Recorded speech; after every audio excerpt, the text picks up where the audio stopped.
This is a short little clip that explains some research I've been doing with LM Studio, and it covers decoding the timestamp that is generated by the LM Studio conversation log and where that log file is located to allow you to do efficient forensics on local installations of LM Studio, which would facilitate someone using an offline LM. Let's get started.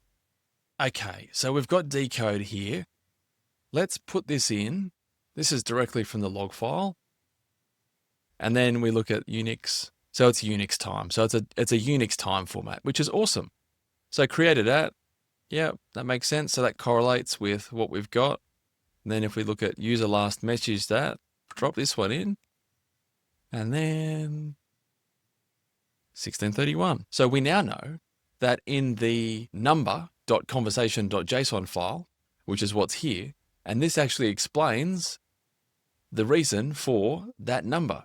I was wondering what this was before, but now I've just figured it out. So that's actually a timestamp in Unix time.conversation.json, which is very, very interesting. I don't know why they would do this on Windows. However, here we are.